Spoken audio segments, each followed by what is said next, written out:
I don't know that it's so much a lie. I wish we could get Sting's opinion on this, but he said, WCW 97 or Starrcade 97, which I've been saying since Starrcade or since WCW died, that Starrcade 1997 was like the first bullet in, 100%. into the death of WCW. Mm-hmm. Like they said, death of 1,000 paper cuts. That was, I feel like that was the first significant blow to WCW. They lost a ton of consumer confidence. The show had just gotten too wacky, way too out of hand, and the inmates are completely running the asylum at that point with Hulk Hogan refusing to do the job of Sting, right? I hate that phrase, but keep going. Okay, sorry. No, But you get what I'm saying. Like Hogan has way too much power at that point, and the whole Sting just didn't seem like he was with it. He starts saying, Sting came in, he didn't really seem like he was into it. He just didn't seem himself. Back in the day, he was talking about how Sting didn't have a tan. He didn't say it on this documentary, the tan thing, but he said Sting didn't really seem with it. Didn't seem like he was interested. Didn't seem like he was into it, and ultimately talked himself out of winning the match, going into it thinking that Hogan was screwing him, and then Hogan ended up screwing him.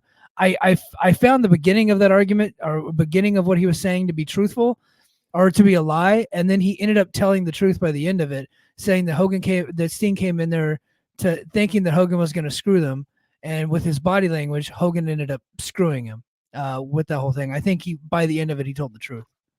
No, I agree with you on that. I think here's why I don't like the phrase inmates running the asylum. That is so Frankie Kazarian just said this about AEW. And like this is the things that people say when they don't have any really good ideas and they want people to do things for them and they want work to be handed to them. These are things like anyone who's like super creative and appreciates their creative freedom and has like a boss or someone that tells you that allows you to express yourself creatively and to be involved in what you're doing.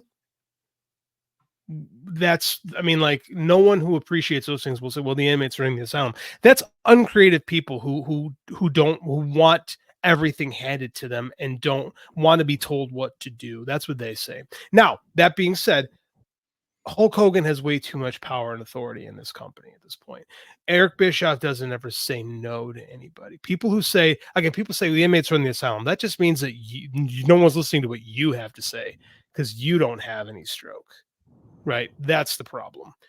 Yeah. Hogan was a problem. The problem is that Eric Bischoff didn't curb enough to say, Hogan, no. Because like we've gone back and looked in history. George Scott was a terrible booker, except for large periods where he booked Crockett.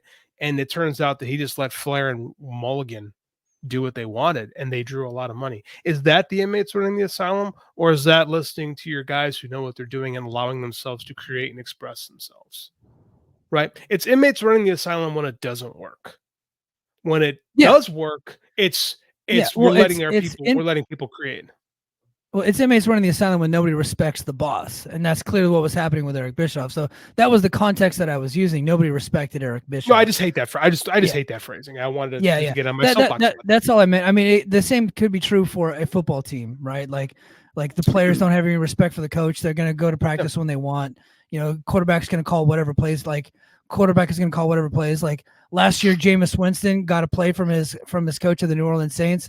And then just didn't do the play as called. He ended up getting himself fired. But like that's all I meant about that is that Hogan, the NWO, Hall and Nash, Randy Savage, they all had way too much power, and they refused to do a lot of things.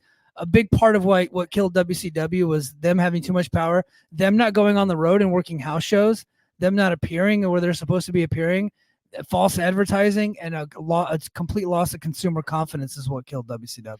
No, and I agree. I just hate that phrase because it takes the idea that anybody who works for somebody, like if you have a job and your job is to be creative, clearly you're just crazy and like you're essentially in a prison. And like I hate that idiom because it totally devalues the people that work there. And I heard Frankie Kazarian say that, and I lost all respect for him because he just bitched. And he's in TNA. He's not doing anything interesting now either. So boo fucking who, Frankie.